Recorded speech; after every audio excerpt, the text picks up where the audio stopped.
이어서 강릉입니다. 몇 해 전부터 강원 동해안을 중심으로 서서히 주목받기 시작한 서핑이 이제는 인기 레저 활동으로 자리매김을 마쳤습니다. 하지만 안전에 대한 부분은 완벽하지 않아 대책 마련이 필요하다는 지적이 나옵니다. 노지영 기자가 보도합니다. 파도를 타는 서핑객들로 바다가 북적입니다. 서핑 동호인 등 전문적으로 서핑을 즐기는 경우가 많지만 서핑을 처음 배우는 초보자들도 적지 않습니다. 서핑복을 입으면 물속에 쉽게 가라앉지 않는 데다 서핑보드도 물에 뜨는 재질이어서 안전하다는 인식이 강합니다. 수영을 할 줄은 모르는데 그냥 물놀이 하러 왔다가 그냥 재미를 즐기러 왔습니다. 서핑 장비랑 서핑보드, 서핑복 다 믿고 그냥 하는 것 같습니다. 하지만 서핑 관련 안전사고는 끊이지 않습니다. 서핑을 즐기다 강원 동해안의 한 병원 응급실을 찾은 환자는 해마다 100명을 넘어섭니다. 지난달 중순에는 50대 남성이 양양에서 서핑을 하다 물에 빠져 숨졌습니다. 서프보드와 서핑객을 연결하는 안전줄 리시가 제 기능을 못한 것으로 추정됩니다. 문제는 믿고 타는 이 서프보드에 안전 기준이 없다는 겁니다. 안전줄은 낡아서 해지기 쉽지만 교체 기한이나 재질 등에 대한 기준은 따로 없습니다. 서프보드 관리와 안전 상태 확인 등은 서핑 강사 재량에 의존하고 있습니다. 해양경찰은 안전사고 예방을 위한 순찰을 강화하고 2026년까지 서프보드에 대한 안전 인증 제도를 개발한다는 계획입니다. 국가 연구 개발 사업이 진행 중에 있습니다.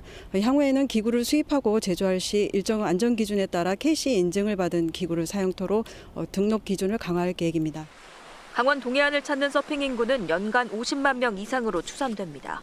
서핑객 안전을 확보하기 위한 서프보드 안전 기준 마련과 교육 강화 등 대책 마련이 시급합니다. KBS 뉴스 노지영입니다. 기업 회생 절차를 밟고 있는 항공사 플라이강원의 새 주인이 다음 달 27일 결정될 전망입니다. 서울회생법원은 플라이강원 측 신청에 따라 우선 협상 대상자를 선정하는 스토킹 호스 방식에서 공개경쟁 입찰 방식으로 전환했다고 설명했습니다. 매각 주관사인 3일 회계법인은 다음 달 6일까지 인수 의향서를 접수하고 다음 달 27일 최종 인수자를 결정할 방침입니다. 이상호 퇴백시장에 대한 주민 소환 투표를 청구하는 청구인 대표자 증명서 교부 신청이 접수됐습니다. 퇴백시 선거관리위원회는 오늘 공직자윤리법 위반 의혹 등을 이유로 이상호 퇴백시장에 대한 주민 소환 투표 청구 신청이 접수돼 일주일간 청구인 대표자에 대한 자격 심사를 한 뒤 문제가 없을 경우 서명부를 교부할 계획이라고 밝혔습니다. 주민 소환 청구인이 서명부를 통해 퇴백시 유권자의 15% 이상인 5,132명의 동의를 받으면 주민 소환 투표가 가능합니다. 강릉 유천택지 공영주차장이 조성 3년 만에 개방됩니다. 강릉시는 지난달 도시계획 시설을 변경해 강릉시 홍제동 공공청사 용지에 조성한 공영주차장을 모레부터 개방합니다. 공영주차장은 차량 58대를 주차할 수 있는 규모로 오전 8시부터 오후 8시까지만 유료로 운영되며 나머지 시간은 무료로 개방됩니다. 강릉시는 2020년 유천택지 주차난 훼손을 위해 공영주차장을 조성했지만 용도 변경 문제 등으로 개방이 지연됐습니다.